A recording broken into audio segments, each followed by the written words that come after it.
बिस्मिल्लाहिर्रहमानिर्रहीम अस्सलाम वालेकुम। आज हम एनआरई स्टेप 1 के अंदर प्रीवियसली अप्लाइड एनाटमी के जो लेक्चर्स हैं हाई यील्ड टॉपिक से एग्ज़ाम से रिलेटेड वो हम एंड कर चुके हैं और आज हम पढ़ेंगे very very important subject and we will start surgery. क्योंकि जो एनआरई स्टेप 1 है नेशनल रजिस्ट्रेशन एग्जामिनेशन है उसके अंदर मेजॉरिटी जो क्वेश्चंस होते हैं वो इंटरनल मेडिसिन और सर्जरी के ऊपर आते हैं। क्योंकि ये दोनों ऐसे सब्जेक्ट्स हैं अगर आप उनको सही तरीके से कवर करेंगे तो बहुत सारे एमसीक्यूज़ आप लोगों के क्लियर हो जाएंगे। ठीक है, तो चलिए आज हम स्टार्ट करते हैं सर्जरी से। पहले हमें कुछ टॉपिक्स के ऊपर बात करूँगा जो जनरल सर्जरी से पूछे जाते हैं और फिर इंशाल्लाह Aahista Aahista with in few coming lectures हम सिस्टेमिक सर्जरी के ऊपर भी बात करेंगे। ठीक है, सर्जरी के अंदर सबसे पहले जो इम्पोर्टेंट टॉपिक है दैट इज़ कॉल्ड हीमोरेज। आप लोगों को हीमोरेज के ऊपर कॉन्सेप्ट्स आना चाहिए कि हीमोरेज क्या है। That is the escaping of blood from the damage blood vessel that is called haemorrhage, जिसको हम ब्लीडिंग कहते हैं। जिसका मतलब acute blood loss from the damage vessel is called haemorrhage. Haemorrhage के बहुत सारे रीजंस होते हैं, लेकिन as far as we are studying surgery इसमें जो अक्यूट केसेस आते हैं like RTA, road traffic accident है, मोटर बाइक व्हीकल एक्सीडेंट है, मतलब फॉलिंग फ्रॉम द हाइट है, मतलब मुख्तलिफ किस्म के जनाब जो ट्रामेटिक काजेज है हीमोरेज के अंदर सर्जरी में वो ज़्यादा आते हैं। या किसी प्रोसीजर के दौरान, किसी ऑपरेशन के दौरान अगर गलती से एक्सीडेंटली कोई मेजर वेसल लग जाए तो उससे भी ब्लीडिंग हो सकती है। और अगर किसी हेल्थ केयर प्रोवाइडर की वजह से कोई वाइटल स्ट्रक्चर बॉडी के अंदर लग जाए और वहाँ से ब्लीडिंग स्टार्ट हो जाए तो उसको हम एट्रोजेनिक हीमोरेज कहते हैं।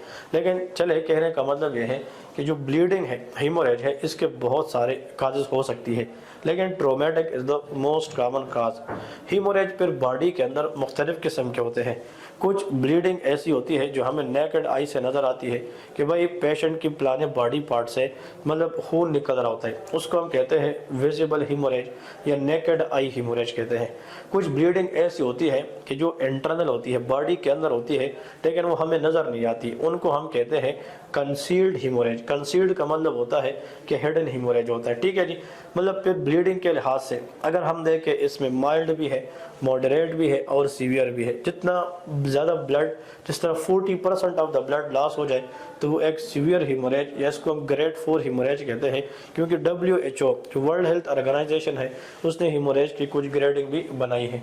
लेकिन एनआरई स्टेप 1 में FCPS पार्ट 1 या SLE सऊदी लाइसेंसिंग एग्ज़ाम के अंदर जो ज़्यादातर क्वेश्चन में आती है वो ये 3 टाइप्स पूछी जाती है कि प्राइमरी हीमोरेज क्या है, रिएक्शनरी हीमोरेज क्या है या सेकेंडरी हीमोरेज क्या है। ठीक है जी, मैं इसके ऊपर आप लोगों को बिल्कुल सिंपली 1-2 बातें बता रहा हूँ। अगर इन चीज़ों को आप लोग बैक ऑफ द माइंड में याद करें और इसको आप लोग सही तरीके से गौर से सुनेंगे तो डेफिनेटली आप लोगों की एक MCQ यहाँ से क्लियर हो जाएगी। And who knows that 1 MCQ will be the cause of your passing in exam. तो देखिए प्राइमरी हीमोरेज क्या है। अगर कहीं पे फॉर एग्जांपल हम पेशेंट की सर्जरी करते हैं, कहीं पे हम कट लगाते हैं, सो ड्यूरिंग द इंसिजन या ड्यूरिंग अ कट या ड्यूरिंग द सर्जरी जो वूंड बनता है उस वूंड से उसी टाइम पे जो ब्लीडिंग होती है उसको हम प्राइमरी हीमोरेज कहते हैं। So the bleeding which is occurring at the same time when there is a wound on when creating a cut. जब हम बॉडी के किसी पार्ट को इंसाइज करते हैं और उसी टाइम जो वुंड की लेवल पे जो ब्लीडिंग होती है that is called primary haemorrhage. लेकिन फॉर मी जो एग्ज़ाम के अंदर और मोस्ट लाइकली मैंने MCQs वगैरह के अंदर देखी है वो रिएक्शनरी हीमोरेज है। What is meant by reactionary haemorrhage? इसमें क्या होता है, एक पेशेंट है उसकी फॉर एग्जांपल हमने कोली की है, कोलीसिस्टेक्टोमी की है या अपेंडिसेक्टोमी की है, कोई भी मतलब हमने मेजर सर्जरी की है, उसके बाद हमने पेशेंट को रिकवरी रूम में या रिकवरी वार्ड के अंदर शिफ्ट किया है।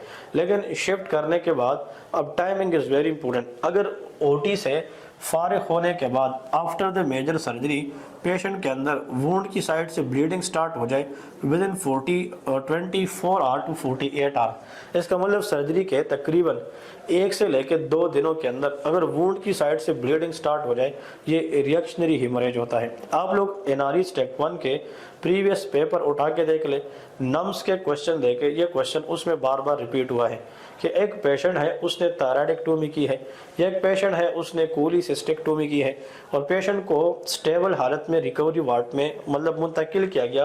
But after next day, 1 day के बाद next day within 48 hour wound की लेवल से दोबारा ब्लीडिंग स्टार्ट हो गई। तो डिपेंडिंग अपॉन द क्लासिफिकेशन ये किस कैटेगरी में आएगा, रिएक्शनरी हेमोरेज में आएगा। Very very important one. आज मैंने जो हम डेली लेक्चर लेते हैं, मतलब एमसीक्यूज में पढ़ाता हूँ लेक्चर्स के अंदर एवरी ऑप्शन एक्सप्लेन के साथ, तो उसमें हमने एनाटमी बायोकेम ख़त्म की। उसमें आजकल मैं पढ़ा रहा हूँ वेरी इंपॉर्टेंट सर्जरी, तो उसके अंदर ये एमसीक्यूज मैंने डाला भी है, क्योंकि जो लोग हमारे पेड सब्सक्राइबर हैं उनको आज की जो लेक्चर गई है उनमें रिएक्शनरी हेमोरेज के ऊपर भी सवाल है। तो जो लोग हमारे इस वीडियो को सुन रहे, जो पेड सब्सक्राइबर है, उनको तो उधर से भी लेक्चर्स मिल रहे जो हमारी वेबसाइट के ऊपर है। जो नहीं है और वो आने वाले एनआरई के लिए एवरी ऑप्शन एक्सप्लेन के एमसीक्यू लेक्चर में आना चाहते हैं, तो दिए गए नंबर पे आप राब्ता करें, हमारी टीम आप लोगों को गाइड करेगी। ठीक है जी। अब इसमें 2 चीज़ें आप लोगों को समझनी है।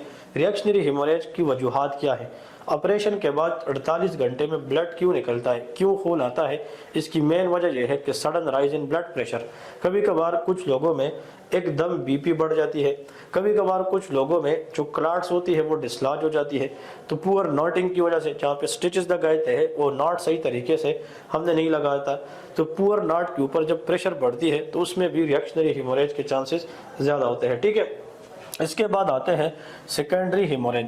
जो सेकेंडरी हेमोरेज है ये किसी भी वुंड के अंदर अगर ऑपरेशन के बाद ब्लीडिंग हो जाए तकरीबन 7 से लेकर 10 दिनों के अंदर अंदर, इसको हम क्या कहते हैं, that is called secondary haemorrhage. क्योंकि सेकेंडरी हेमोरेज मतलब पोस्ट ऑपरेटिव वुंड की केयर ना करने की वजह से, जिसको हम कहते हैं पुअर हाइजीन, मतलब पुअर हाइजीन या वुंड केयर ना करने की वजह से वहाँ पे लोकली बैक्टीरियल इन्वेजन होती है। और जब बैक्टीरिया ब्लड में आएगी, बैक्टीरिया में होगी, तो वहाँ पे वो इन्फेक्शन कराएगी, जहाँ पे छोटे छोटे वेसल ब्लीड करके क्या करेगी, सेकेंडरी हेमोरेज। तो please primary haemorrhage, reactionary haemorrhage and secondary haemorrhage, these are the 3 types which is very very commonly asked in the exam. Haemorrhage की वजह से अगर ब्लड इतना ज़ाया हो जाए कि बॉडी के अंदर इंट्रावस्कुलर वॉल्यूम वो बहुत कम रह जाए और ब्लड की फ्लो हर आर्गन को इतनी कम हो जाए कि वो आर्गन की डिमांड को पूरी ना करे, so haemorrhage can result shock, that is called hypovolaemic shock. हम शॉक के ऊपर अलग सी वीडियो बनाएंगे कि न्यूरोजेनिक शॉक, कार्डियोजेनिक शॉक, इंशाल्लाह इसके ऊपर हम बहुत इंपॉर्टेंट वीडियो बनाएंगे क्योंकि बहुत इंपॉर्टेंट टॉपिक है। लेकिन हेमोरेज की वजह से जो हीमोरेजिक शॉक होता है वो इनडायरेक्टली हाइपोवोलेमिक शॉक। तो मैसिव हीमोरेज के अंदर ब्लड ट्रांसफ्यूजन इज रिक्वायर्ड। इसके बाद नेक्स्ट टॉपिक की तरफ आते हैं, that is called classification of the burn. ठीक है, very important topic in the surgery.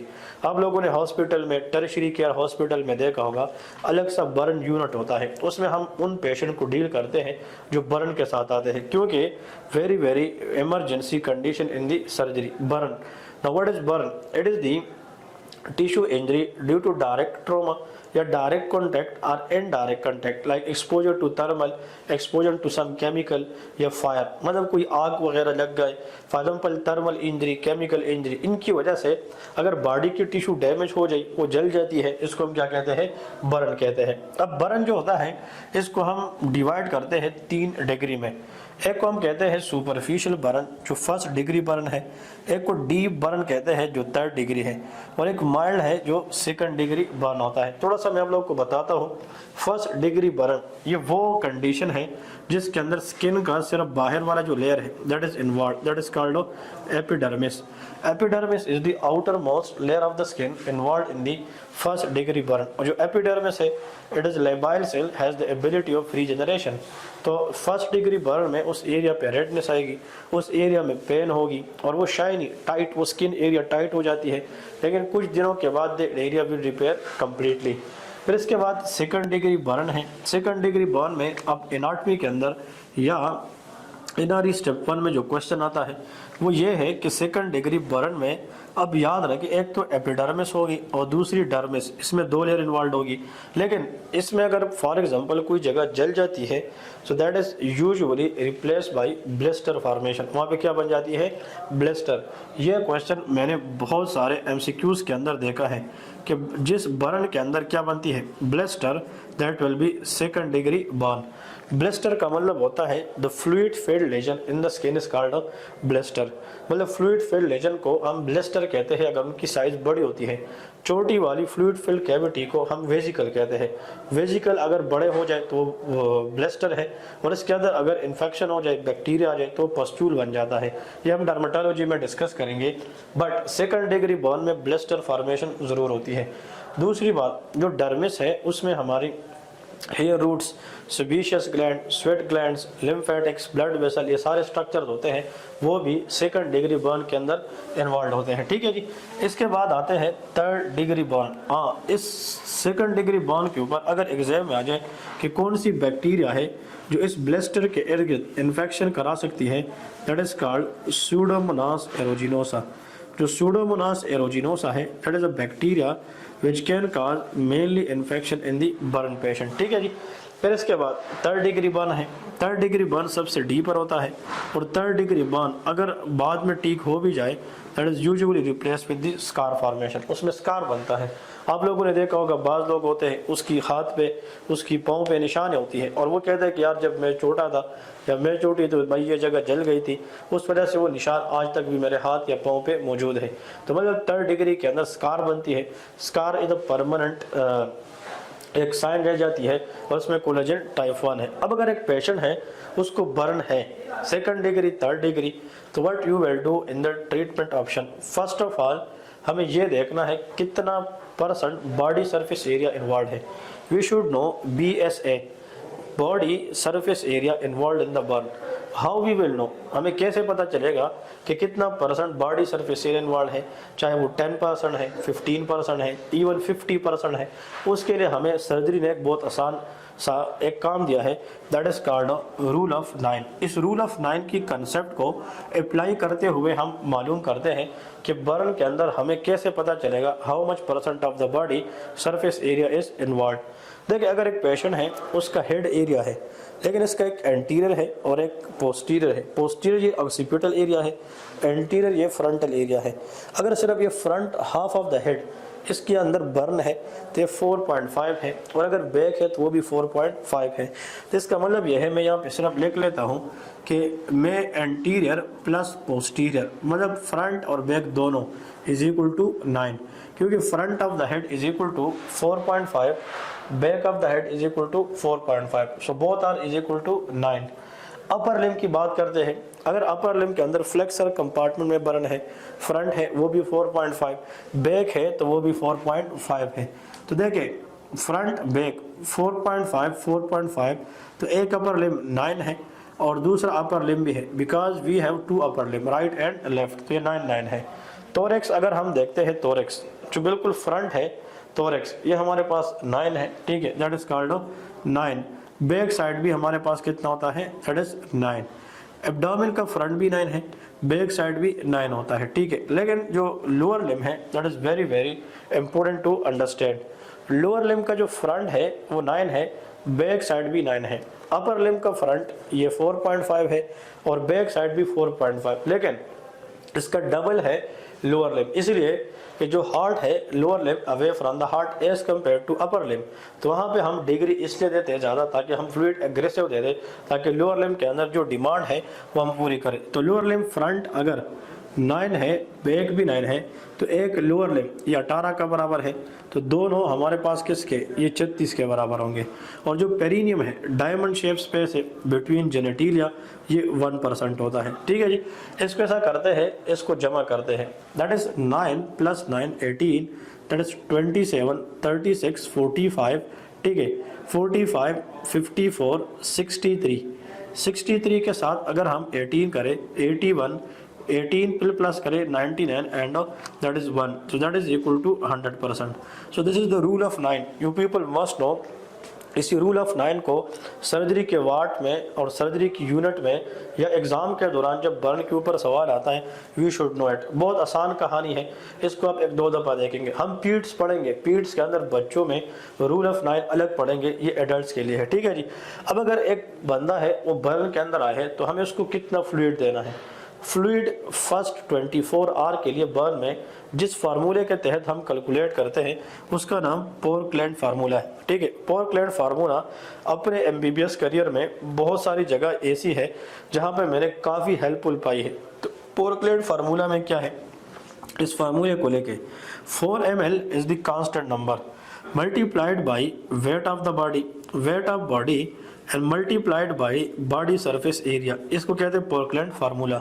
हम ऐसा करते हैं कि अगर एक बंदा है, एक पेशेंट है, उसकी 70 kg वेट है, 70 kg का वजन है और इसकी बॉडी सरफेस एरिया 10% इन्वॉल्व है। मिसाल के तौर पे जब मैं ऐसा करता हूँ कि भाई एक पर्सन है, उसका 70 kg वेट है, ठीक है, वेट kg है और इसका बॉडी सरफेस एरिया 5% इन्वॉल्व है, ठीक है, 5% इन्वॉल्व है और 4 ml that will be what, answer is constant. तो इसको ज़रब देंगे तो 4 मल्टीप्लाइड बाई 70 तो ये तकरीबन 280 आता है, फिर मल्टीप्लाइड बाई 5। तो हम ऐसा करते हैं कि 5 को इसके साथ मल्टीप्लाई करेंगे, 5 0 और 0, 5 8 40 और ये 2 10 तो ये तकरीबन आता है 1400 ml। अब इसका जो टोटल फ्लूइड आता है उसका हाफ हम इसको 2 हिस्सों में डिवाइड करेंगे। टोटल फ्लूइड जिस बंदे का वेट 70 kg है और उसमें बॉडी सरफेस एरिया 5% इन्वॉल्व है तो उसको पहले 24 घंटे में जो फ्लूइड देना है वो क्या है, 1400 ml है पोरक्लेट फार्मूले के मुताबिक। तो यहाँ पे मैं लिखता हूँ 1400 ml, ये हमने 24 आवर में देना है। इसको हम डिवाइड करेंगे 2 में, ये 700 ml आएगा, ये भी 700 ml आएगा। अब ये जो 700 ml है पहला हाफ ये 8 घंटे में देंगे और रिमेनिंग हाफ जो है ये हम 16 आवर में देंगे। इसका मतलब कि हाफ इसलिए 8 घंटे में देते हैं ताकि ज़्यादा से ज़्यादा हम फ्लूइड रिप्लेस करें, बंदे की जो वाइटल्स है उनको हम सही तरीके से कवर कर सकें। So these are the 2 important topic in the surgery today.